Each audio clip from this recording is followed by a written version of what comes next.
I believe that we are live. I'm just going to double check. Lynn Pelletier. Yes. A pleasure to have you here in our studio. Well, it's a pleasure to be the first one here in your studio. Well, that's very kind of you. It still has that new studio smell, you can probably notice. It smells like fresh paint. Well, it's not, but thank you for saying so. You were the runner-up in Masterchef Canada, which is pretty amazing, obviously. Yes. But before doing that, you came from Edmundston. You're living in Moncton now. Yes, I am. And you've gone from being in the military to modeling and an actress and all kinds of things. Fitness competitions. Fitness competitions. And now you're a businesswoman. CBSA guard, computer specialist, businesswoman. I pretty much tried it all, yes. You are a Renaissance woman. I've been called that before. I still don't know what it means, but thank you. It's a good thing. It's a positive thing. Yeah, it's a thoughtful, mindful person. Oh, thank you. Tell us a little bit about MasterChef. Like, how does that differ from other cooking competitions? Okay, with MasterChef Canada, what happens is it's home cooks. You cannot have any formal training at all, or any cooking classes. So you have to apply. And the year I applied, there was over 10,000 applicants. And out of the applicants, then you had to submit a video, you had to submit recipes, photos, and then you started getting telephone interviews.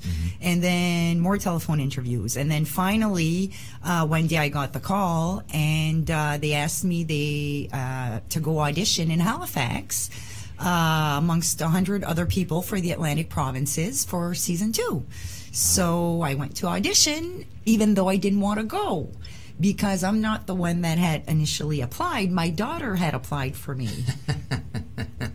You had no idea? Well, I kept watching the show in the States and the season before, and it's like, oh, if I were them, I'd do this, and if I were them, I'd do that, and this is what I would do. And my family kept saying, well, why don't you try? Why don't you try? And I was like, it's never going to come to Canada. And even if it does, I'm from like Edmundston. Like, what's the odds of me ever being on that show? Right. So my daughter filled out the first application and sent it in for me. And that's when I got an email back from them, and they wanted more info and photos and everything else. So she got the ball rolling for me. Wow. That must have been nerve-wracking, going down there with 150 people and just kind of sitting there for the day trying to... Well, it was because everybody was sort of sizing everybody up. You're just sitting there, and people are asking, so what dish are you making today?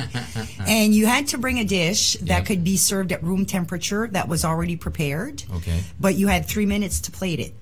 So you had to have all your geese in a row, or ducks in a row, as you guys say. And you had a little space that was about 1.5 feet wide, and you were all side by side in the same room. And when they said go, you had 3 minutes, and then you had to go. Man, oh man. Whew. So when it comes to the end, or I guess as you're kind of ramping up and doing things, do you think there's much of a difference? What's the difference between being a trained chef and just being I guess you could say a self-trained chef, do you think? Trained chef, they're very, what I've noticed is they use the proper techniques, and they prepare in advance what their menus are going to be. Right. Whereas a home cook, I find, will open the fridge and the pantry, and whatever they find, they'll throw together and make a meal.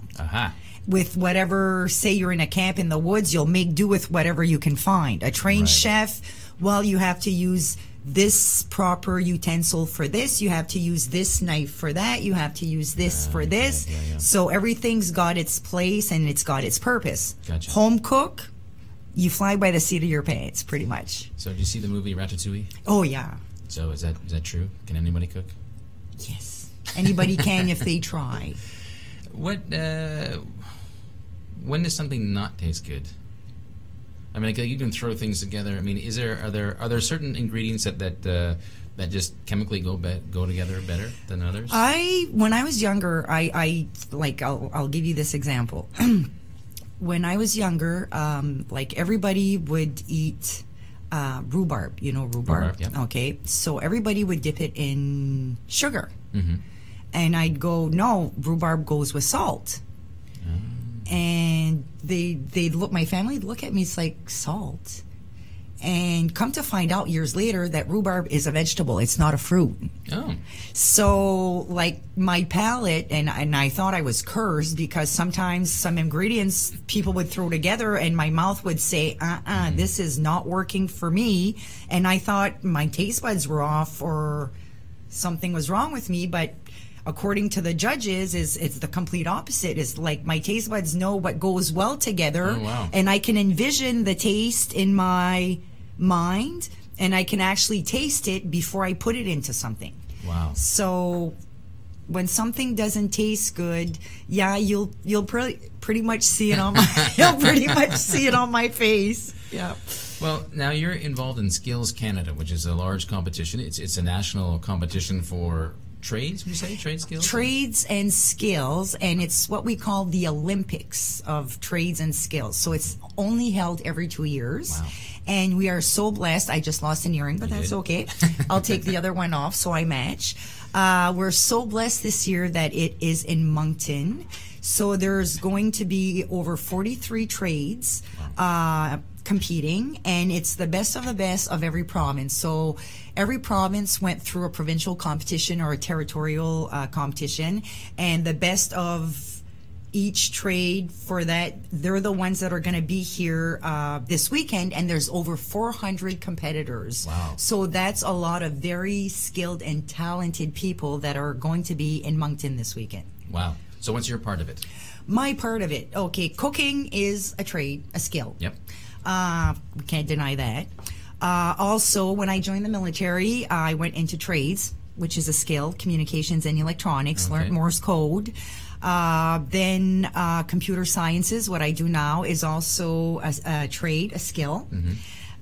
So everything I've done so far has been a trade or a skill. I'm also a certified, licensed hairstylist. Oh. So that's a skill, that's a trade that will be competing here this weekend. So my part in it is I'll be emceeing, because I like to talk. Nobody knows that, but anyways, holy God, I'm so shy. We're learning so much today. Yeah, I'll be emceeing, and I have a sense of humor, and I'll try anything at least once. Like if you look at my CV, you'll see I've probably tried it all.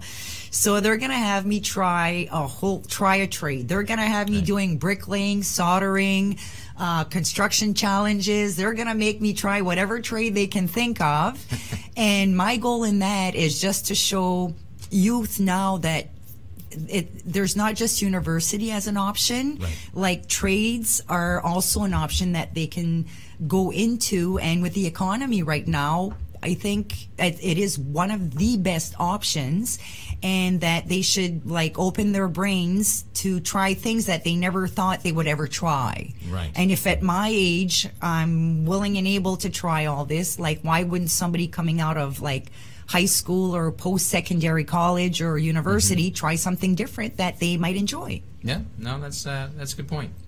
But you have a pink tool belt? Can you say that? Yes, I went online because I couldn't find one in town. So I actually went and bought myself a pink tool belt. It's made out of suede. It's really pretty.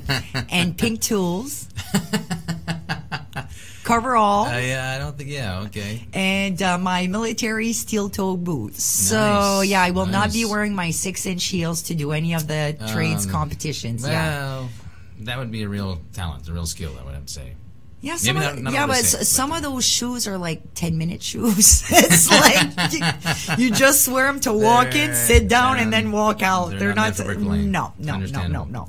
About food now, there's a big swing going back to more local food. Yes. Actually, I watched a short documentary, a preview last night about people trying to buy from local producers, whether it be the market and different things like that. Yes. What's your feeling about getting local food? Well, actually, I've been, since last year, doing an initiative with the government of New Brunswick. Nice. It's called Buy It Local. I think I see a pattern here. Okay. And I pretty much am in the mindset that the food you buy should be within 150-kilometer radius of where you are, because watch or not, like carbon emissions, it helps with that. It's fresher. For the most part, it's organic. It's not flown from another country. So we get fresher food, but we also put the money into our own local economy. Right. So I usually cook with local food that's seasonal, like fiddleheads are seasonal right now. Nice, so if you come to my house, you'll get all kinds of fiddlehead stuff, right? But I freeze some for the winter, obviously. Okay, yep. And rhubarb is coming up, so I'll be doing so if I were to own a restaurant or a bistro right now, lamb, it's spring lamb time, lobster time, so it would be fiddleheads, rhubarb, lobster, spring lamb, whatever's in season right now. Yeah, that makes sense. In Moncton, then, so where's a nice spot, do you think, to go for local produce? If I tell you where's Like in a the nice Greater Moncton spot, area. the nicest spot to go in Moncton is in my kitchen. But that's Well, there, you heard it. Her kitchen, everyone. We'll just get the address online soon. no, but I can't say I favor one place over another. Okay, so would you say are there enough locations you think that people to go to that are obvious? Let's put it that way. Or do you think people have to kind of seek out? People have to seek out. You know, people the have to markets? seek out. I tend to stay away from. How can I put that? Big box restaurants. Okay. Yeah. Excuse me. I try to eat like at restaurants that are owned by local chefs. Sure. Smaller bistros, Right. and not go to franchises. Like I try to stay away from those. Yeah, no, that makes but sense. there are enough places. If you look in Moncton, and I get Facebooked all the time. Where should I eat? I like Italian. Where should I go? I'm a vegan, vegetarian. Where should I go? I want like really good seafood. Where should I go? So you get a lot of that? Oh my goodness. I at least 10 a day. People that are driving through or coming to visit. And summer's coming, so I'm going to be like loaded with where should I go. But I don't mind. Nice. How about spices? Are there any local spices you think that are like from the area, Atlantic Canada? There's something we have here that my friends out west did not even know existed. Summer savory. I didn't know that until this year. I just grew up Summer with it. Mom always savory used it. I just is assumed it local was, to the Atlantic provinces, and chowders. We use summer savory here, and we use it in various other dishes in our fricots, and so. I had a gentleman, won't name who he is, and from BC, and he was telling me how to make a fricot. And he was telling me the spices, like there's thyme, rosemary, blah, blah, blah. No, there's not. Like that could be your secret ingredient. That could, well, it was my secret ingredient in a lot of stuff because Did you use it on the show? I could not use it on the show because they did not have it in the pantry. Oh, okay, right, of course. So I had to substitute, and the closest substitute to that would be sage, but in a very, very small quantity. Okay. Because summer savory is earthy. Right. And so is sage, but you can't use as much because it becomes overbearing and overpowering. So it was more of an upper Canadian pantry is what you're saying? Yes. Okay. Now, how about plans for the future? Plans for the future. Yeah, I know that's kind of a big question, but is there any particular goal you have in mind, or you have a lot on the go right now? I have a lot so on the go. I have a lot of. I'm just waiting for the signature. I will be doing the Festival Agricole in Grand Falls at the end of June. So June 30th, July 1st. I've been asked by the Potato Growers Association of New Brunswick to develop recipes for them, which I have. I've developed 5 recipes for them. So we made the recipe cards and the how-to videos. Oh, great. So those will be available shortly. And during the Agricultural Festival in Grand Falls, I've been asked to make dishes, which I'll be cooking, which the public can try out, that feature potatoes, because it's the potato capital of New Brunswick. So I'm looking forward to that. That'll be exciting. So there's people from all over the country that are coming down for that. So yeah, cool. that'll be nice. cool. Yeah, but there's potatoes and clam chowder. Yeah. And there's potatoes in Indian spring rolls. Yeah. So it's not just about mashed potatoes. That's you can do. That's right, yeah. That's the base of a lot of stuff. Yeah, for sure. yeah. Now, one final thing. How about home cooks? Other home cooks who like to experiment or try. Do you have any advice for anybody who's a home cook?